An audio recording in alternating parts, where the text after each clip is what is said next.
ছাড়া তো আমাদের আর কেউ নাই, তুমি ছাড়া তো আমার আর কেউ নাই। আল্লাহ গো, তুমি যদি মাফ না করো কে আমাকে মাফ করবে? তুমি যদি মাফ না করো কে আমাকে মাফ করবে? তুমি যদি আমাকে মাফ করো তাহলে তোমার কোনো দিকে কমবে না, তুমি যদি আমাকে মাফ না করো তোমার কোনো দিকে বাড়বে না। আল্লাহ গো, তুমি আমাকে মাফ করে দাও। সারাটা জীবন অন্যায় কাজ করেছি, সারাটা জীবন নাফরমানি করেছি, আমার কাছে কালেমার দাওয়াত কম আসে নাই, আমার কাছে কালেমার দাওয়াত কম আসে নাই, আমাকে লোকেরা কম বোঝায় নাই। ও আল্লাহ, তুমি আমাকে মাফ করে দাও। মাফ না করলে কোথায় যাব, কার কাছে যাব? বাবা যখন মারে তখন মার কাছে আশ্রয় নেওয়া যায়, মা যখন প্রহার করে তখন বাবার কাছে আশ্রয় নেওয়া যায়, বাবা মা যখন প্রহার করে তখন দুনিয়ার কারো না কারো কাছে আশ্রয় নেওয়া যায়। ও আল্লাহ,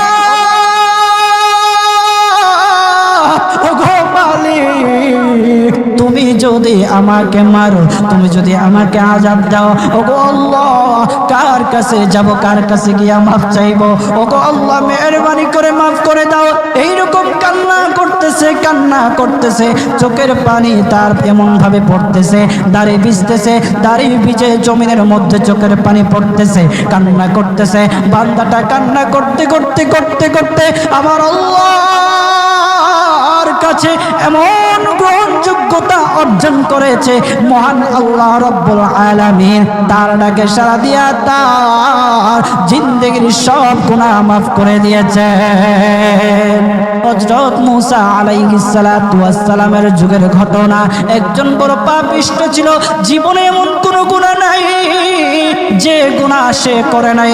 তার গুনার প্রতি অতিষ্ঠ হইয়া, মানুষ তার গুনার প্রতি অতিষ্ঠ হইয়া গ্রামের লোকেরা তাকে হাত পা বেঁধে জঙ্গলের মধ্যে ফেলে দিয়ে আসে।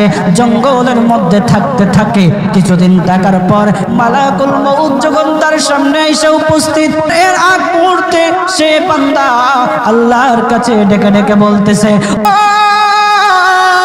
ওগো মালিক, তুমি ছাড়া তো আমাদের আর কেউ নাই, তুমি ছাড়া তো আমার আর কেউ নাই।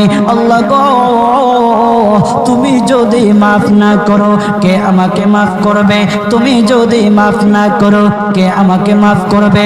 তুমি যদি আমাকে মাফ করো তাহলে তোমার কোনো দিকে কমবে না, তুমি যদি আমাকে মাফ না করো তোমার কোনো দিকে বাড়বে না।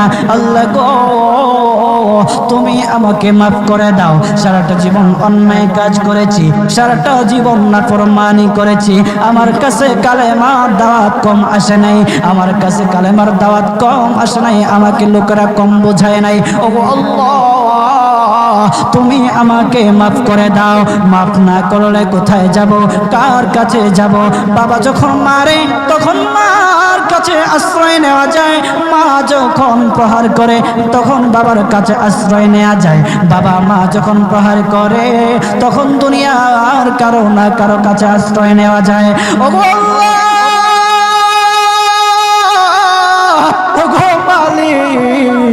তুমি যদি আমাকে মারো, তুমি যদি আমাকে আযাব দাও, ওগো আল্লাহ কার কাছে যাব, কার কাছে গিয়া মাফ চাইবো?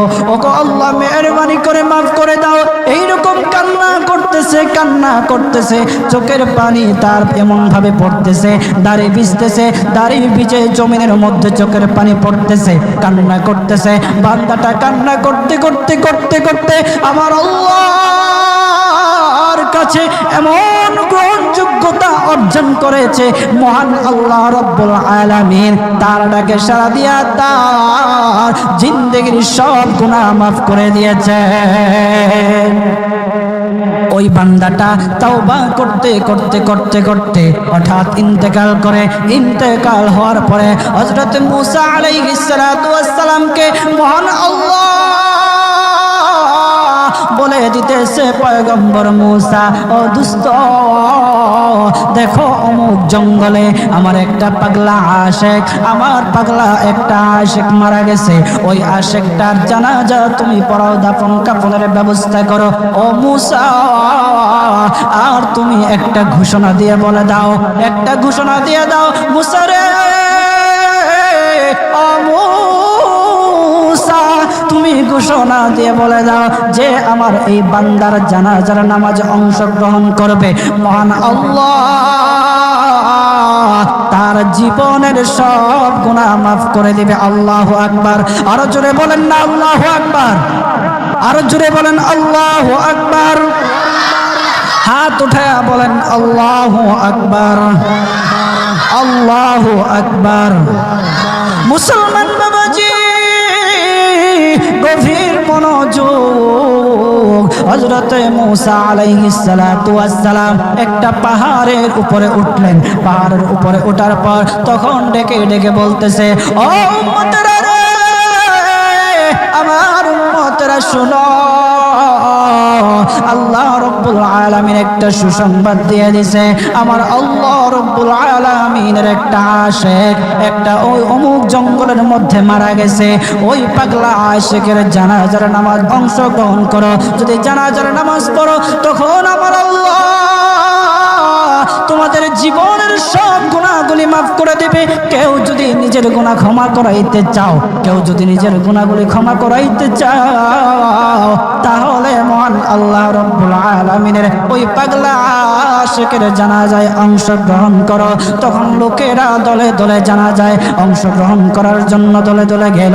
জানাজার নামাজ আদায় করলো। আদায় করার পর পয়গম্বর মুসা আলাইহিস সালাতু ওয়াস সালামকে বলতেছে, ওগো আল্লাহর পয়গম্বর, যার জানাজায় অংশগ্রহণ করার কারণে মহান আল্লাহ তার জীবনের সব গুনাহ মাফ করে দেবে। এমন মহা ব্যক্তি, তো এই মহান ব্যক্তিটাকে তো একটা নজরে দেখা দরকার, অবশ্যই দেখা দরকার। আমাদেরকে সেই ব্যক্তিটাকে দেখান। তখন মুসা আলাইহিস সালাতু ওয়াস সালাম বলতেছে, ঠিক আছে, তোমাদেরকে দেখানো হবে। তখন যখন দেখাতে গেলেন, দেখানোর সাথে সাথে লোকেরা বলল, পয়গম্বর আপনি কি বলেন, এই লোকটাকে তো আমরা ভালো করে চিনি। ওই লোকটা বড় পাপিষ্ঠ ছিল, বড় অন্যায়কারী ছিল, বড় জুলুমকারী ছিল। ওগো পয়গম্বর, সমাজে এমন কোন গুনাহ নাই যে সে করে নাই। সমাজে সব গুনাহ করেছে, সমস্ত গুনার সাথে সে জড়িত ছিল। সে জড়িত ছিল, তার গুনার কারণে আমরা অতিষ্ঠ হইয়া তার হাত পা বেঁধে আমরা তাকে জঙ্গলের মধ্যে ফেলে দিয়ে আসি। এই পাপিষ্ঠ বান্দা আল্লাহ তাআলার বড় আশিক হতে পারে কিভাবে? আল্লাহ তাআলার পেয়ারা হতে পারে কিভাবে? পয়গম্বর মুসা আলাইহিস সালাতু ওয়াস সালাম আল্লাহর কাছে ডেকে ডেকে বলল, আল্লাহ, লোকেরা কি বলতেছে আর তুমি কি বলো? ওগো আল্লাহ, এর সমাধান কি? এর সমাধান কি? সমাধানটা তো তুমি দিয়ে দাও।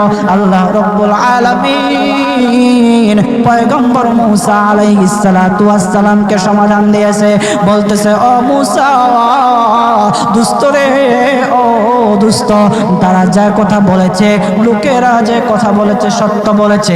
আমি আল্লাহ যা বলেছি তাও সত্য বলেছে। ও পয়গম্বর মুসা, তারা যা বলেছে সত্য বলেছে। ওই বান্দা বড় পাপিষ্ঠ ছিল, ওই বান্দা বড় অন্যায়কারী ছিল, কিন্তু শেষ বয়সে আইসা তার হাত পা যখন বেঁধে যখন লোকেরা জঙ্গলের মধ্যে ফেলে দিয়ে আসলো, তখন সে আমার কাছে এমন ভাবে কান্নাকাটি করা শুরু করে দিয়েছে, এমন ভাবে তওবা করা শুরু করে দিয়েছে। আমি আল্লাহ তাআলার এত দয়া, আমি আল্লাহ তার ডাকে সাড়া না দিয়ে পারলাম না। তার ডাকে সাড়া দিয়ে দিলাম। ও মুসা, সে তাওবা করার সময় যদি সবার জন্য সে তাওবা করত, যতজন লোকেরা বেঁচে আছে, যতজন উম্মতেরা আছে, যতজন লোকেরা আছে, সমস্ত লোকদের জন্য যদি সে আমার কাছে তাওবা করত, আমি আল্লাহ তার তাওবা মুহূর্তের মধ্যে কবুল করে সমস্ত বান্দাদেরকে মাফ করে দিতাম। সুবহানাল্লাহ, জোরে বলেন লিল্লাহি তাকবীর, নারে তাকবীর। কত দয়ার আল্লাহ! একটা একটা বান্দা সারা জীবন গুনাহ করেছে, অন্যায় কাজ করেছে, শেষ বয়সে আইসা শুধু আল্লাহকে ডাকছে, আল্লাহর কাছে মাফ চাইছে। আমার আল্লাহ রব্বুল আলামিন তার পিছন দিকে আর তাকায় নাই, আমার আল্লাহ রব্বুল আলামিন তাকে মাফ করে দিয়েছে। সুবহানাল্লাহ। এখন যদি আপনারা মনে করেন এখন তো ইয়ং আছি, কয়দিন পরে তওবা করে ভালো হয়ে যাবেন, এই সুযোগ আপনি নাও পেতে পারেন। যাদেরকে বলা হয় যে কিছু লোক আছে আমাদের সমাজে, যদি ওদেরকে বলা হয় যে ভাই দাড়িটা একটু রাখেন না, নামাজটা একটু পড়েন না, একটু বয়স হোক, পোলামায়া বড় হোক, দাড়ি রাইখা দিন, আছে না এরকম? আপনি কি বিশ্বাস করেন আপনার পোলামায়া বড় হইব? সেই সুযোগ আপনি পাবেন? কতটুকু গ্যারান্টি আছে বলেন? বাবার আগে ছেলে চলে যায়, ছেলের আগে বাবা চলে যায়, আবার নাতির আগে দাদাও চলে যায়, আর দাদার আগে নাতিও চলে যায়। ও বাজার, সময় নেই, সময় নেই। গভীর মন দিয়ে একটু চিন্তা করেন, চোখটা বন্ধ করেন। মাঝে মধ্যে আমার এমন উপলব্ধি হয়, চোখটা যখন বন্ধ করে দেই, বন্ধ করে দিয়ে যখন চিন্তায় লাগে, তখন মনে মনে ভাবি, হায় রে, এত কিছু কার জন্য করতেছি? এই মুহূর্তে যদি মালাকুল মউত আমার সামনে আইসা যায়, আমাকে নিয়ে যায়, আমি তো সাদা কাফনের প্যাকেট হয়ে যাব। তখন এই সম্পদ নেয়ার জন্য, আমার জিনিসপত্র নেয়ার জন্য আমার আত্মীয় স্বজনরা খাড়াখাড়ি, আমি কার জন্য কি করতেছি? অন্তরটা তখন ফেটে যাওয়ার মতো। আমরা কি করতেছি? কার জন্য করতেছি? আজকে মরে গেলে আপনার সন্তান কালকে আপনাকে স্মরণ করবে কিনা সন্দেহ আছে। কিছু কিছু ঘটনা এমনও ঘটে যে বাবা মারা গেছে, সেই সন্তানেরা সম্পত্তি বন্টন করার জন্য বাবার লাশটা পর্যন্ত দাফন করতে দেয় না। আমাদের সমাজে এগুলো দেখা যায় না? আপনি কার জন্য কি করতেছেন? কার জন্য করতেছেন? কি করিলাম দুনিয়াতে আসিয়া,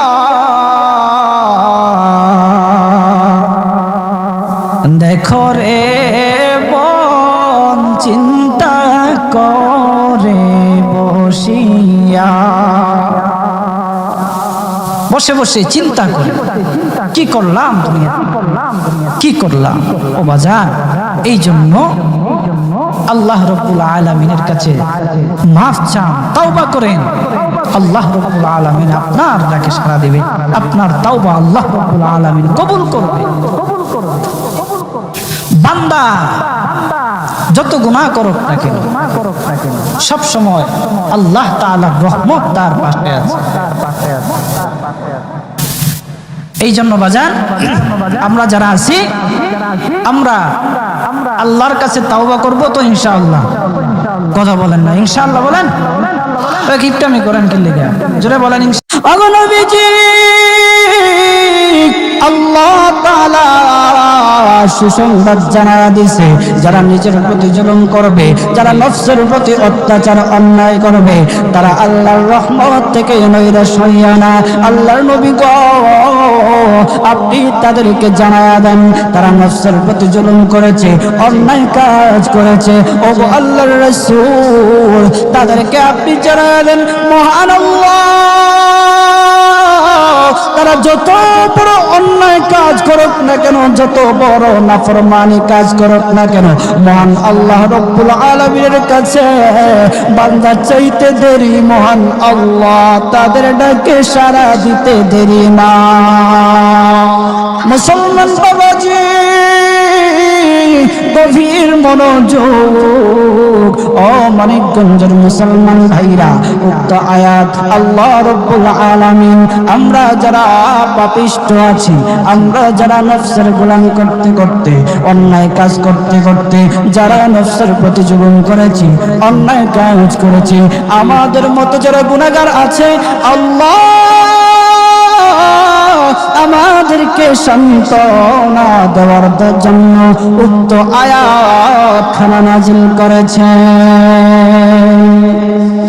আল্লাহর নবী মুহাম্মদুর রাসূলুল্লাহ সাল্লাল্লাহু আলাইহি ওয়াসাল্লামের কাছে দুইজন ব্যক্তি আসলো, আয়েশা বলতেছে, হাবিব, আমি শুধু সারা জীবন শুধু মদ খেয়েছি, আমি অন্যায় কাজ করেছি, মদ খেয়েছি, সারা জীবন আমি মদের মধ্যবন্ত ছিলাম, ওগো নবীজি আমাকে কি আল্লাহ রাব্বুল আলামিন মাফ করবে?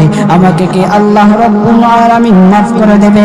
আরেকজন ব্যক্তি বলতেছে, হাবিব, ওগো সরদার, ওগো আল্লাহর রাসূল, আমি সারাটা জীবন জিনার কাজে কাটাইলাম, নাফরমানি করলাম, অন্যায় কাজ করলাম, হাবিব আল্লাহ রাব্বুল আলামিন কে আমাকে মাফ করবে?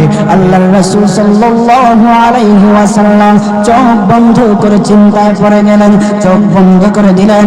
আল্লাহর নবী মুহাম্মদুর রাসূলুল্লাহ সাল্লাল্লাহু আলাইহি ওয়াসাল্লামের কাছে জিবরাইল আলাইহিস সালাতু ওয়াস সালাম আসলো। আয়েশা বলতেছে, ইয়া রাসূলুল্লাহ, নবী গো, নবীজি, আল্লাহ রাব্বুল আলামিনের পক্ষ থেকে আপনি সালাম গ্রহণ করুন। ওগো নবীজি, আপনার কাছে যে দুইজন ব্যক্তি এসেছে, আয়েশা বলতেছে, আল্লাহ কি তাদের দুইজনকে মাফ করবে?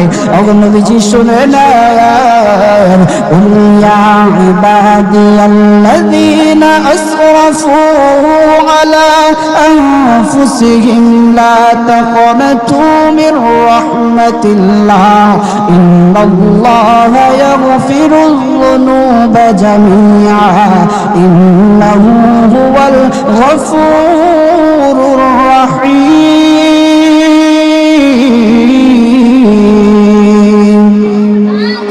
ওগো নবীজি,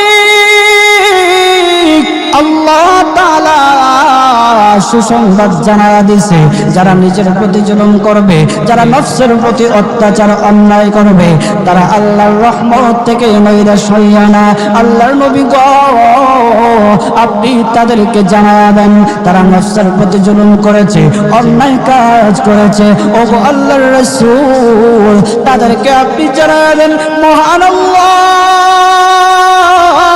তারা যত বড় অন্যায় কাজ করুক না কেন, যত বড় নাফরমানি কাজ করুক না কেন, মহান আল্লাহ রাব্বুল আলামিনের কাছে বান্দা চাইতে দেরি, মহান আল্লাহ তাদের ডাকে সাড়া দিতে দেরি না।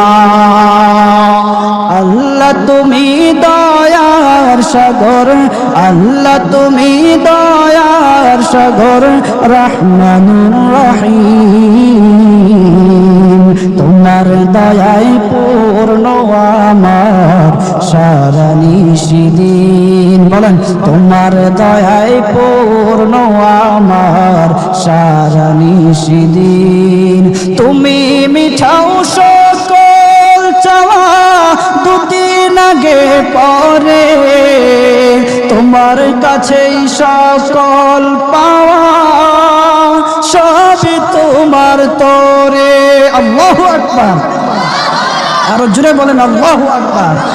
তুমি মিটাও সকল চাওয়া দুদিন আগে পরে, তোমার কাছেই সকল পাওয়া সবই তোমার তরে।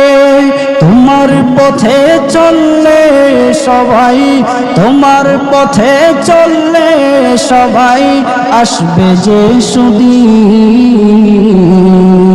তোমার দয়ায় পূর্ণ আমার সারা নিশিদিন। বলেন, তোমার দয়ায় পূর্ণ আমার সারা নিশিদিন। আল্লাহ তুমি দয়ার সাগর, আল্লাহ তুমি দয়ার দয়ার সাগর রহমানুর রহিম তোমার দয়ায় পূর্ণ আমার সারা নিশিদিন তোমার দয়ায় পূর্ণ আমার সারা নিশিদিন